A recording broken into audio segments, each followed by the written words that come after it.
Então, vamos lá, gente. A gente vai começar a falar agora sobre os primeiros povos que chegaram aqui na América, né? Como é que chegaram, as culturas que foram desenvolvidas aqui, como é que eles descobriram que chegaram essa galera aqui.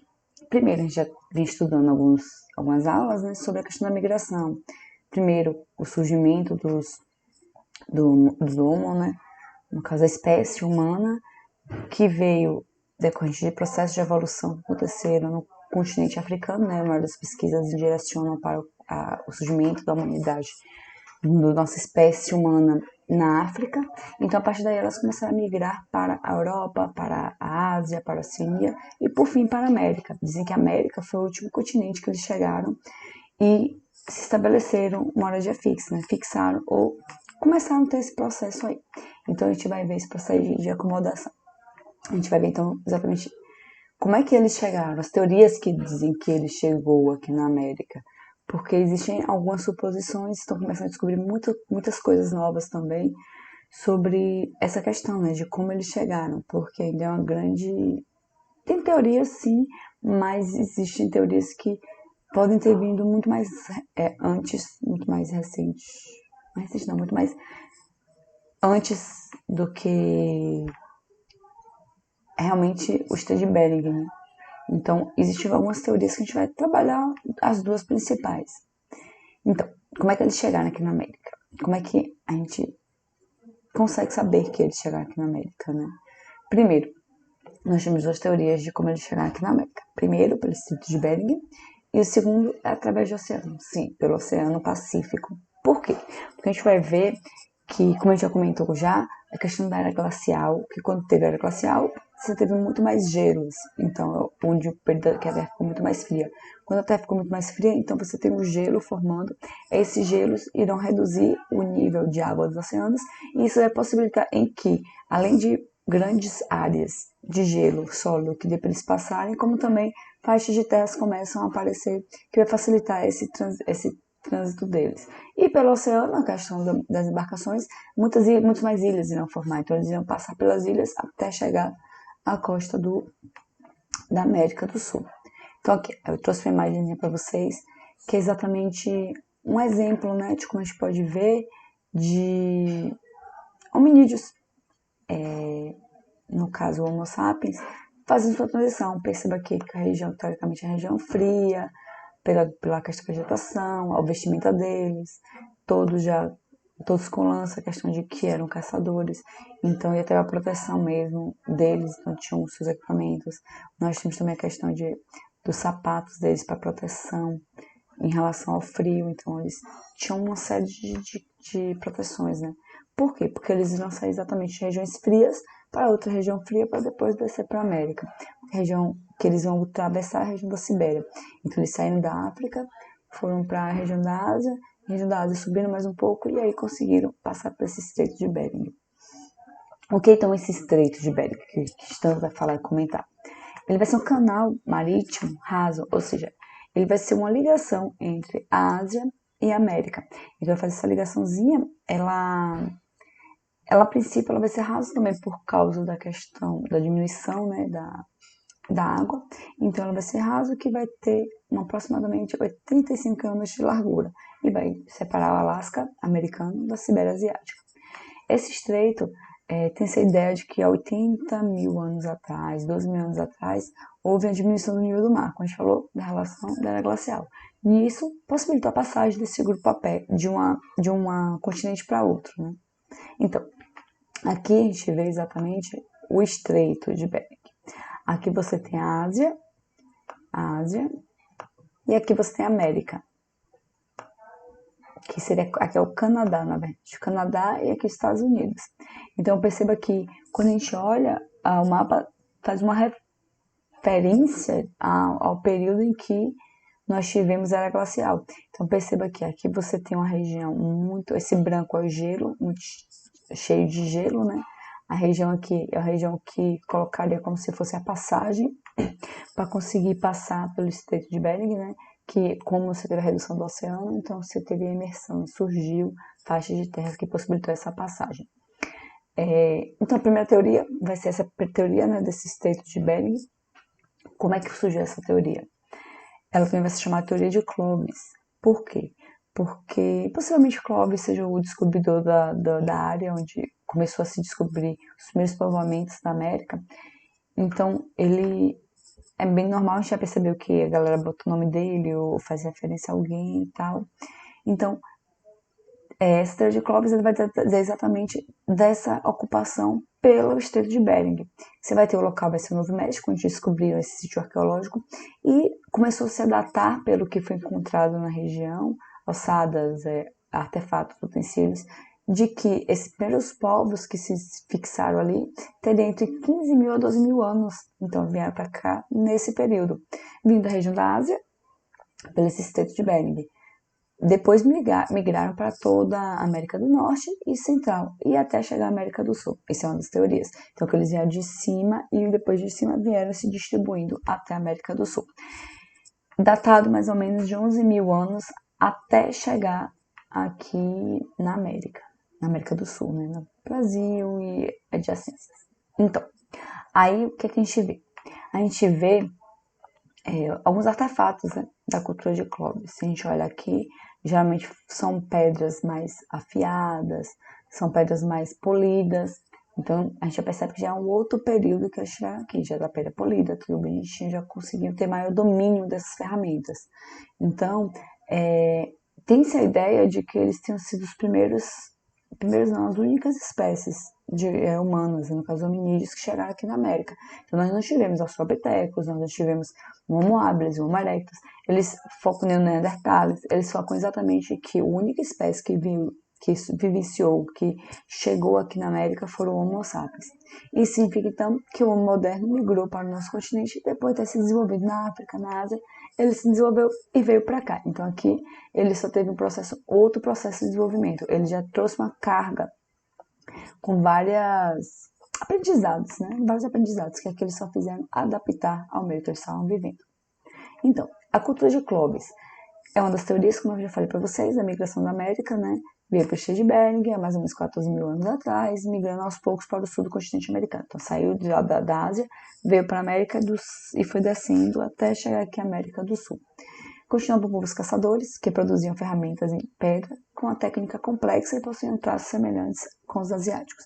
Então é interessante isso. Então, eles já tinham ferramentas em pedras, né?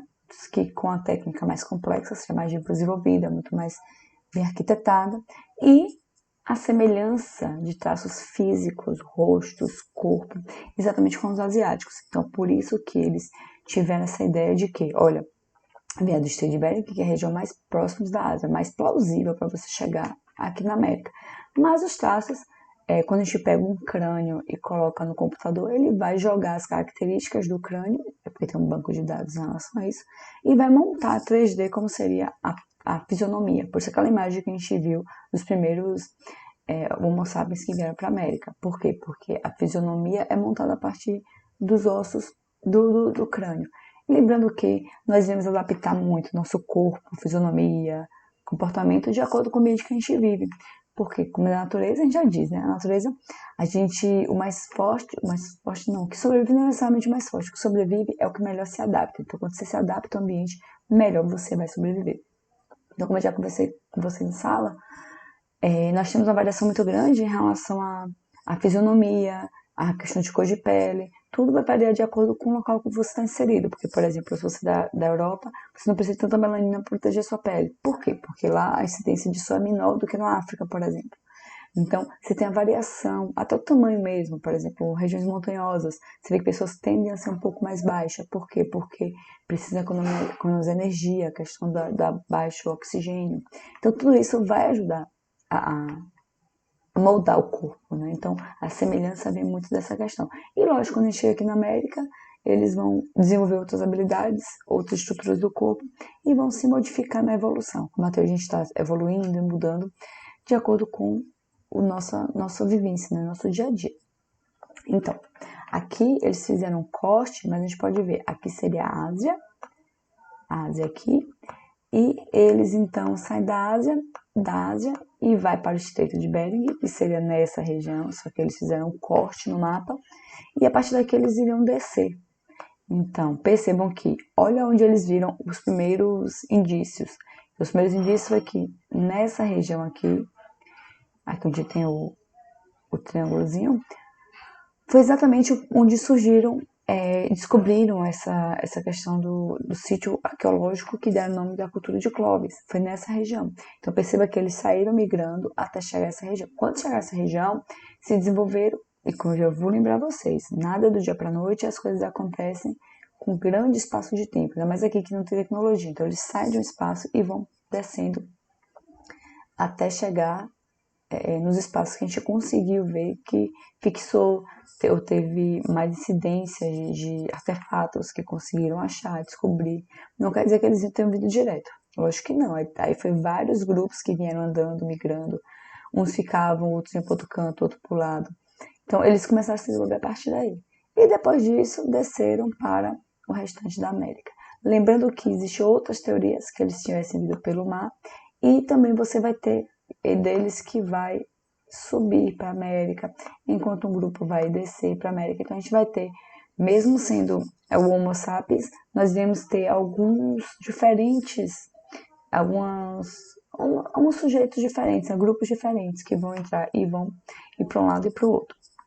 Então, ali foi a primeira teoria. A segunda teoria é exatamente que chegou pelo mar, pelo Oceano Pacífico.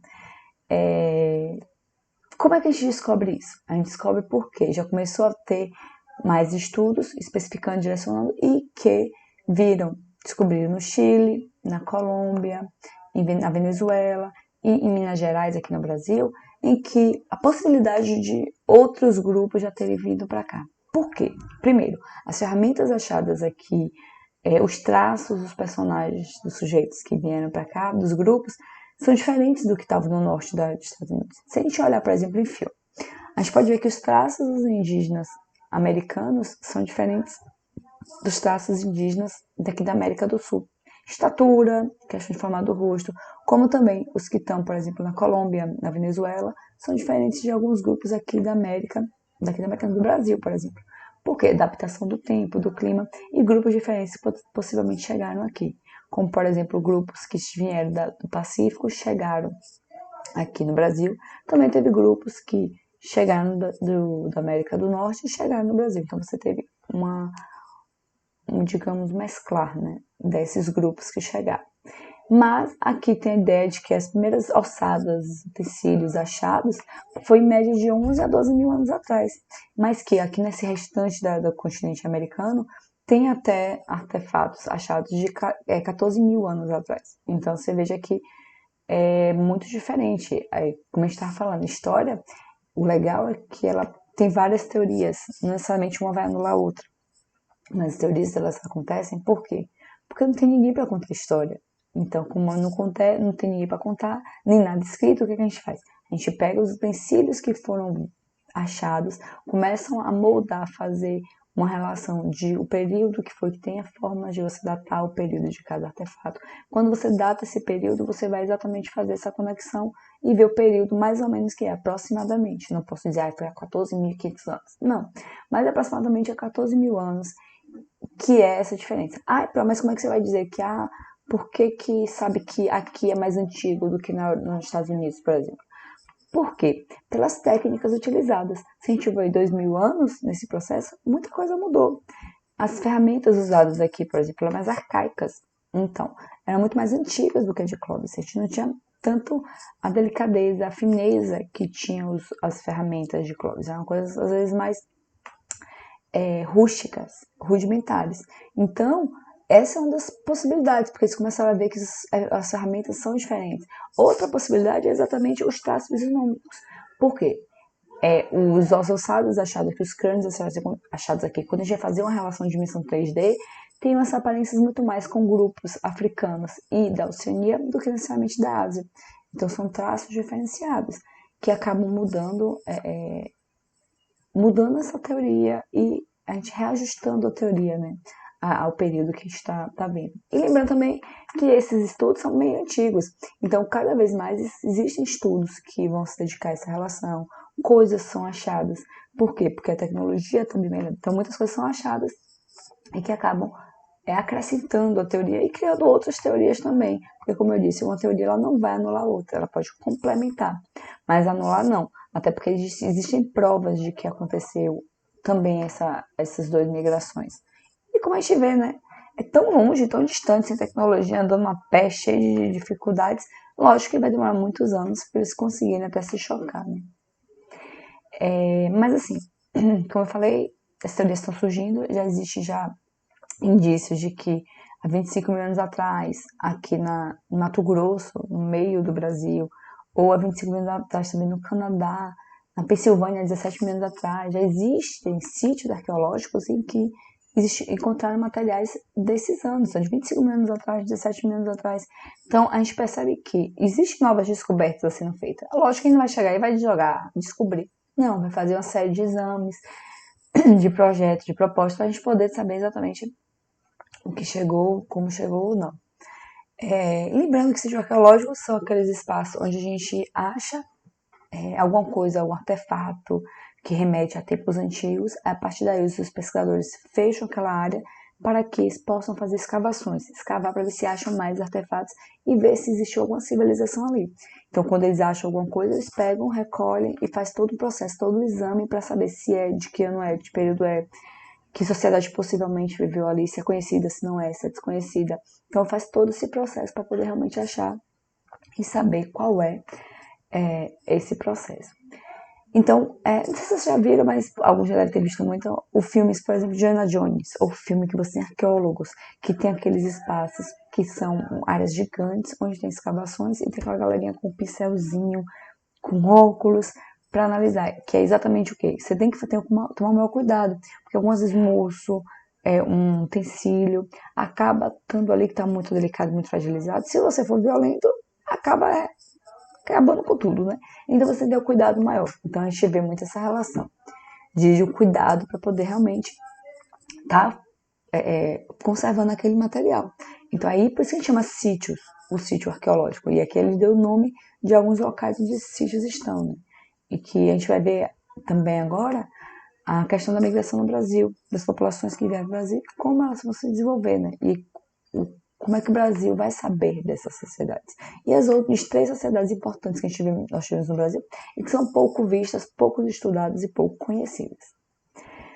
Mas antes de ver os possíveis caminhos, como eu falei para vocês, a princípio a gente saiu da África, do centro da África, né? Aí data mais ou menos 200 mil anos que a gente vai sair da África. E quando a gente sai da África, então a gente vai para a Ásia e para a Europa. Então a gente vai para os 2 caminhos. Quando a gente vai para esses 2 caminhos, uma galera vai para a Europa e vai para todo o processo da Europa, e outra galerinha vai para o centro da Ásia. E também uma outra vai descer para a região da Oceania. Então perceba que a galera vai migrar. Por quê? Às vezes o grupo está muito grande, às vezes tem alimentação que está acabando, está restrita, então o grupo se migra, disputa de poder e território. Então vários motivos para que os grupos se separem e tomem outro rumo. Uns fixam, outros vão para outros lados. Então aí você vem, eles subiram, então uma das possibilidades que a gente falou, a primeira teoria, a teoria do Estreito de Bering, que foi que surgiu através do grupo da cultura de Clovis, que é a Estreito de Bering, que é exatamente onde ele fez esse processo de travessia. E temos também a segunda teoria, que é pelo Oceano Pacífico, que eles pegaram embarcaçõezinhas e possivelmente, como o mar estava mais baixo e tinha muito mais ilhas brotando, eles saíam parando nas ilhas e iam diversificando o caminho até chegar nas terras onde teria muito mais alimentação, que era aqui na América do Sul. Então, eles chegaram aqui, quando chegavam aqui, eles desciam para a América do Sul, de vários locais. Aqui é Ilhas Polinésias, que a gente viu, que eu coloquei no slide.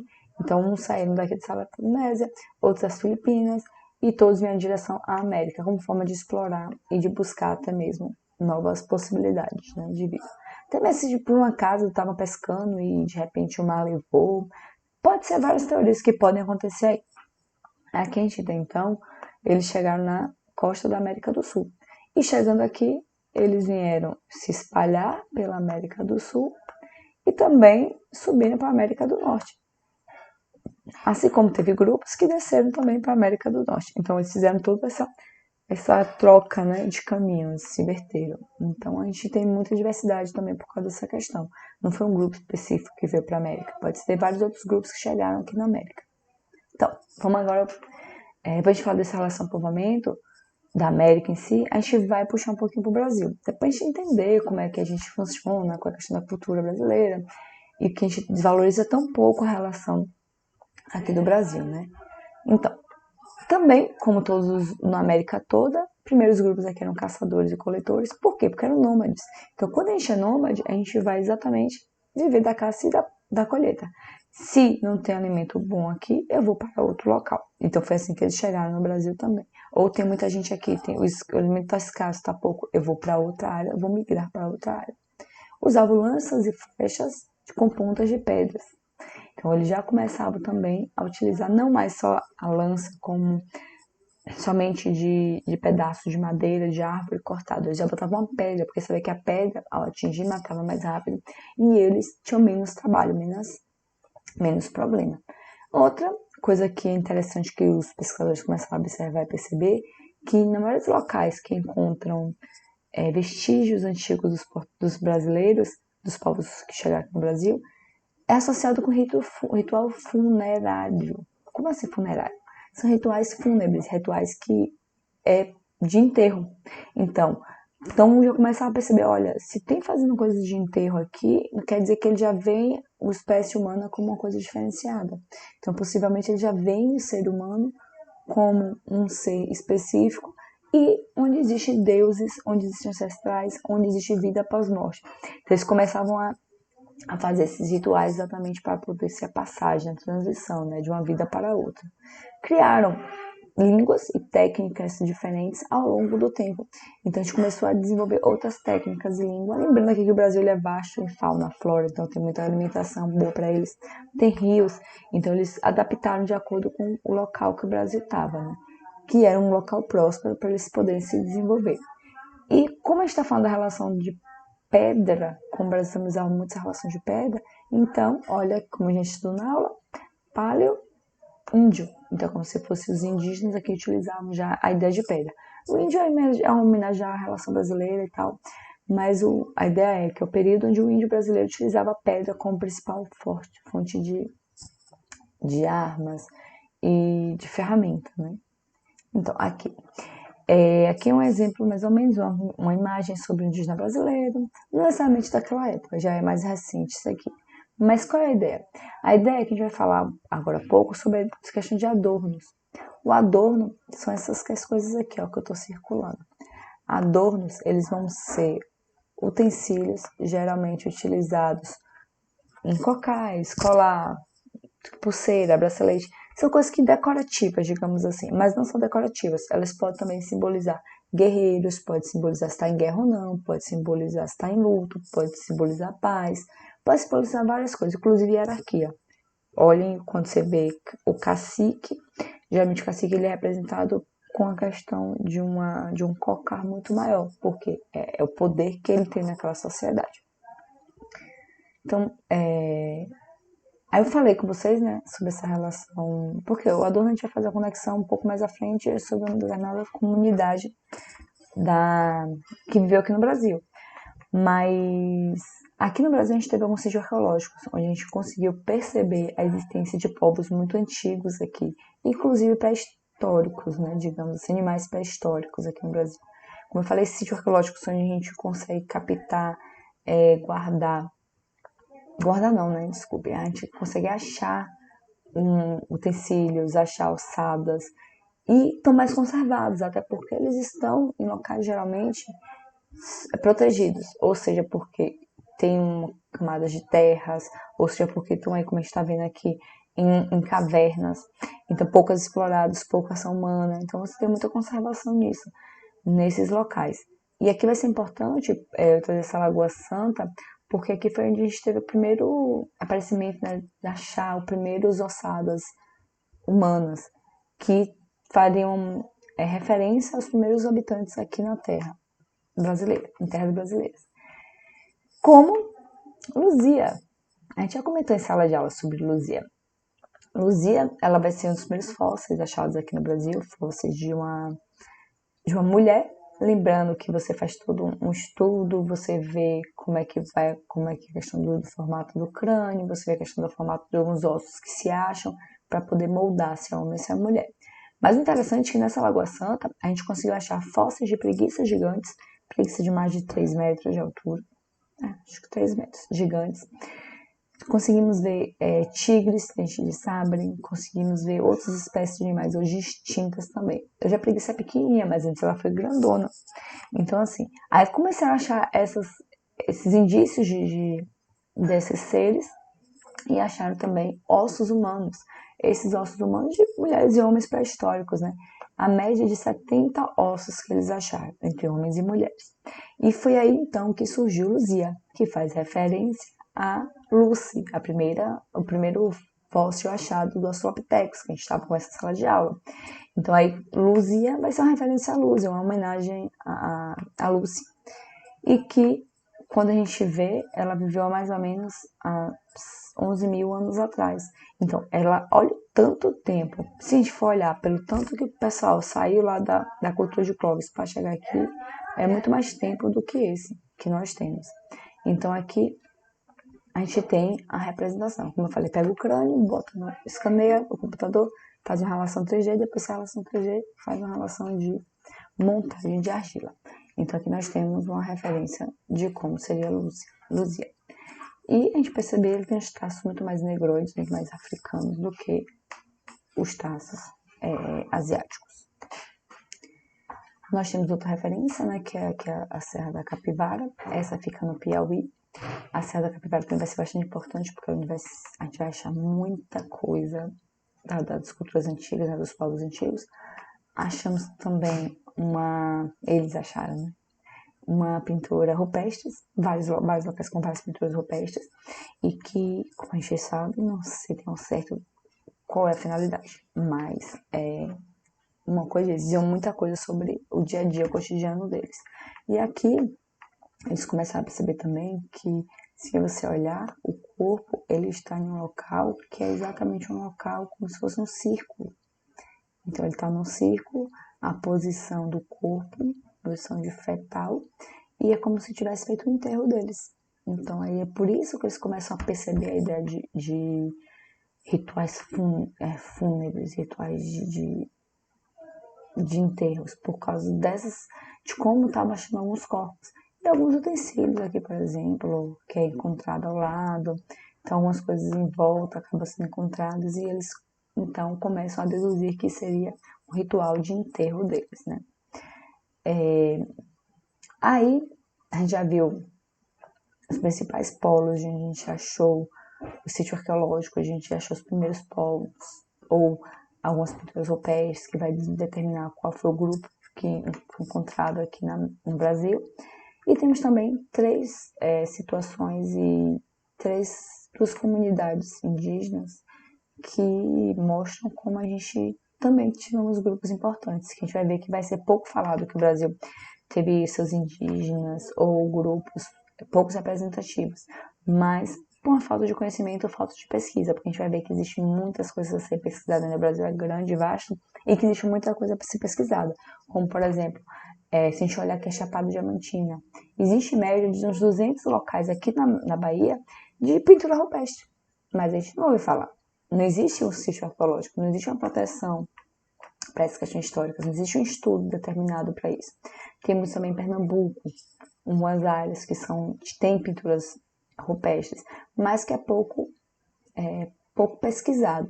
Como alguns achados também começaram a levantar curiosidade na população científica, né? Historiadora, arqueólogos. Por quê? Algumas vezes começaram a achar alguns montes estranhos, diferentes do que era acostumado a se ver em outros territórios. Se você vê em um território plano, um monte do meio do nada desconexo com tudo. Então eles começaram a pesquisar o que seriam esses montes.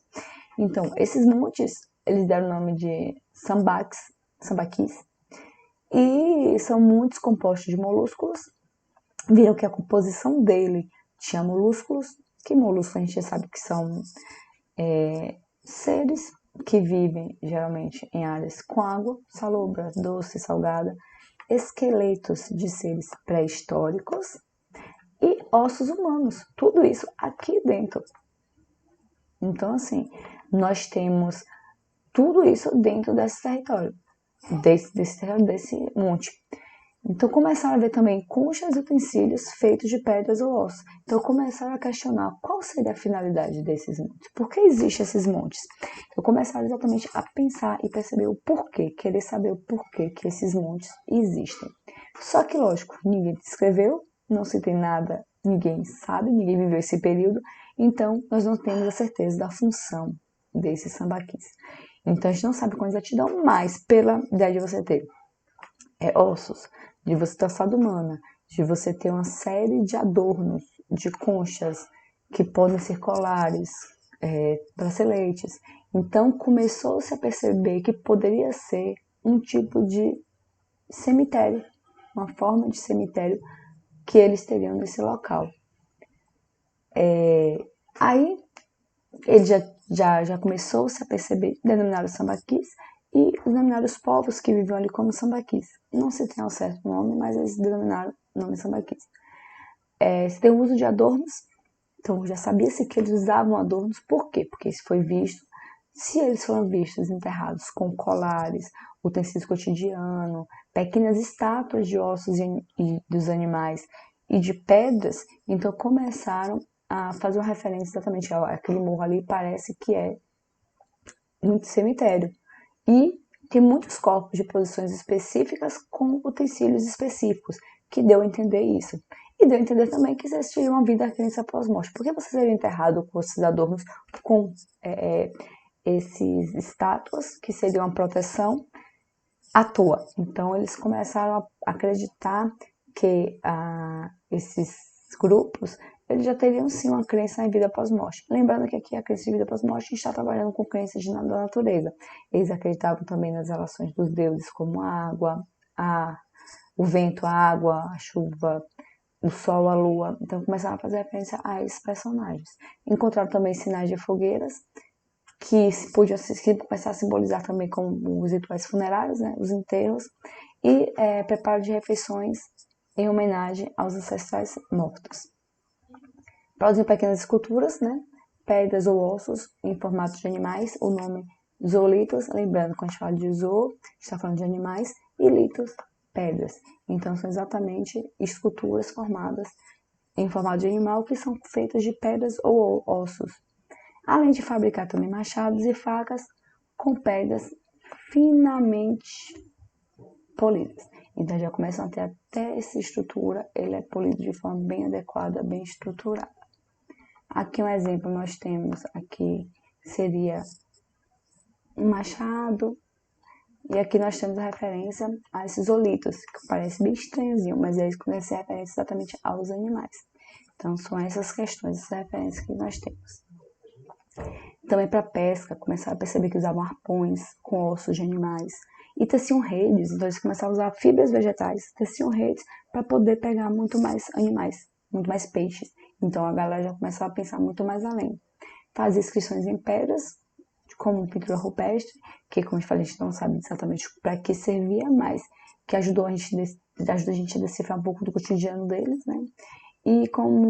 E assim, além dessas relações, algumas vezes encontraram as pinturas rupestres em locais muito distantes, como por exemplo em ilhas da costa, muito mais distantes de onde eles estavam. Nós temos a cultura marajoara, né, que suas casas eram levantadas em morros artificiais. Esses morros eram construídos exatamente para proteger de inundações. Então construíam um morro, as casas ficavam em cima e evitavam inundações naquela casa, naquele espaço. E como é que descobriram isso, a função desse morro?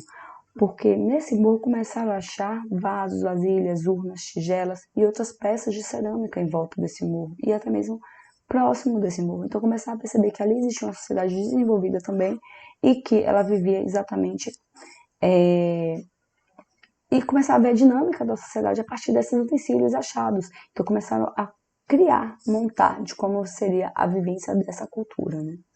E, detalhe, essas são as culturas que a gente consegue ver que conseguiu agrupar muita gente. Então, Era uma população sedentária e que concentrava uma grande quantidade de pessoas no mesmo espaço. Por quê? Porque tinham grande quantidade de alimentos, então eles tinham uma fonte boa, que era a questão da própria caça e pesca. A gente olha as culturas indígenas, elas utilizam muito a pesca ainda, né, nesse processo. E tínhamos também a ideia da agricultura. Já tinham domínio da agricultura, como por exemplo a mandioca e arroz selvagem. Isso fazia com que tivesse sempre alimentos disponíveis e que não precisasse também um grupo específico todo ir caçar, por exemplo, ou ir pescar. Você tinha divisão de tarefas, onde um grupo pescava, outro grupo iria caçar e um outro grupo ficava teoricamente ocioso, porque se você plantar, você não vai colher no mesmo dia. Você tem as divisões de tarefas da relação do plantio. Com a alimentação farta, vai surgir outras tarefas, como por exemplo, os cultos religiosos, você vai ter outras referências religiosas, até porque você começa a pensar, olha, tá chovendo ou tá para de chover. Se eu acredito na vida após morte, eu acredito que meus antepassados estão ali me protegendo, ou eles ficaram com raiva, ou ficaram felizes. E eu começo a associar esses acontecimentos a exatamente processos na natureza. Então começa os cultos religiosos, então tem pessoas específicas para fazer o culto religioso, elas são guiadas, treinadas, que têm a capacidade de ter comunicação com seus ancestrais. Elas têm essa função social. E além de que você tem a questão da produção de cerâmica, enquanto eu pescava, outro caçava, outro fazia culto religioso, tem a produção, cuidava dos mais novos, a produção de cerâmica, por que é importante? Porque a cerâmica vai ser utilizada para armazenar alimento, para guardar coisas, para poder também guardar água, pegar água dos rios e levar e conservar a água no espaço, no local. Você também tem como as cerâmicas utilizadas também para se colocar corpos. Então você tem uma variação muito grande da utilidade. Não aqui como a gente está vendo, a decoraçõezinha e tal, no máximo que podia ser usado era também para os rituais. Mas o direcionamento dela era exatamente para essas funções e utilidades. Né? Cozinhar também, botava aquelas tigelas e cozinhava alimentos. Então, tinha uma série de utilidades a cerâmica em si. Outra sociedade, né? A gente falou da da Marajoara. E agora a gente vai falar sobre a do Xingu. A do Xingu, ela também, a gente tem poucos contatos, pouca informação sobre ela, é pouco estudada, é pouco divulgada, mas essa da Xingu, ela vai ser um sistema de vilas. Como é esse sistema de vilas? Por exemplo, Feira de Santana. A gente tem Feira de Santana, né? Em volta de feira, existe alguns distritos. Jaguara, existe Matinha, São José, são os distritos de feira. Então, é como se o Xingu fosse feira. Xingu tem essa cidade que é grande, maior, essa vila maior, né, que pode comportar de 800 a 1.000 habitantes, e em volta dela, ela tinha umas aldeias menores, então cerca de 250 pessoas nessas aldeias. Se a gente olhar a imagem, por exemplo, o que é que a gente vê? Aqui seria a aldeia principal, que são as casas feitas em volta de praça. Nós temos as aldeias em volta, e essas aldeias em volta, nós temos então, é como se fosse um apoio para o local. E se a gente olhar, ó, existe estradinhas guiando e levando essas cidades para essas vilas, para essas vilas maior. Então você tem uma conexão, eles são bem importantes por questão da criação das estradas dele, então são bem conhecidos. Temos também outra coisa interessante para a gente olhar aqui no mapa, aqui ó, estou riscando agora. Nós temos esses fossos, que é como se fosse a proteção. Pode ser utilizado também como proteção. Além do transporte e a comunicação entre o rio e ele, é também uma proteção. Por quê? Porque se você vem atacar, ou você ataca da estrada, e eles já vão estar preparados, ou você ataca pelo lado. Se o lado tem força, que você não pode invadir rápido, dá tempo da galera que está lá dentro se proteger. Então pode ser também muito importante utilizada como esta proteção. Cada núcleo populacional era organizado em torno de grandes praças e cercados por fossos escavados, possivelmente com fins defensivos. Então, como eu falei para vocês aqui, os fossozinhos, que seria como fim defensivo. Não sei se vocês fizeram isso na praia, por exemplo, quando a gente faz um castelo de areia na praia. A gente vai e faz uma voltinha, o cava em volta para proteção. Ou então cava uma voltinha e liga com o mar. Quando o mar enche aquela região ali, e fica meio que constantemente, quando a maré sobe, as ondinhas enche aquele espaço. Então eles pensavam mais ou menos assim, pegava geralmente do rio, fazia essa relação e tinha esse contato. E estava ali também eternamente um braço do rio naquele local ali. A base do alimento era o cultivo da mandioca, né? E um dos aspectos mais originais desse tema foi as estradas, como eu expliquei para vocês, conectando as vilas menores à vila central. Aqui é teoricamente uma imagem muito mais detalhada, né? Nós podemos ver aqui a vila aqui atrás, uma vila aqui atrás, outra vila aqui atrás, aqui os poçozinhos, os fossos, aqui um do fosso que vai dar direção para a água. Nós temos aqui algumas pessoas cozinhando, possivelmente alguma coisa referente à mandioca. Nós temos aqui o pessoal de caça, o pessoal da pesca, aqui levando coisas de um lado para outro. Então, que basicamente a gente vê também a divisão social deles, né? Enquanto você tem um grupo fazendo comida, geralmente são mulheres, você tem grupos que estão fazendo outras atividades, como pescar, como caçar, como aqui também pode ser utilizado com a pesca, a colheita. Então, a gente vai ver um grupo de população bem diversificado. Então, quando a gente olha essa relação, a gente percebe que o Brasil ele teve várias culturas também desenvolvidas. Não se sabe ao certo por que elas acabaram, por que caíram. Mas possivelmente seja porque aumentou demais a população, não teve suporte, alimento, pode ter falta de alimento, mudança climática, pode ser grupos rivais que começaram a surgir, começaram a gerar conflitos e confrontos. Então existem possibilidades desse fim dessa sociedade. Mas como uma cidade pouco estudada, pouco conhecida, nós não podemos ter certeza absoluta de como ela seria, do que ela seria, de como ela seria destruída e ter mais detalhes sobre ela. Até porque a gente olha que os indígenas, eles utilizam muito a relação à natureza, então as coisas são muito biodegradáveis, então elas vão se perder muito mais rápido e mais fácil também. Mas as coisas que a gente consegue captar, consegue perceber que são de mais durabilidade, a gente consegue montar a história, mesmo que faltando pedaços de uma sociedade. Então é isso, espero que tenha entendido direitinho e qualquer coisa é só perguntar, tirar dúvidas certinho. Beijo!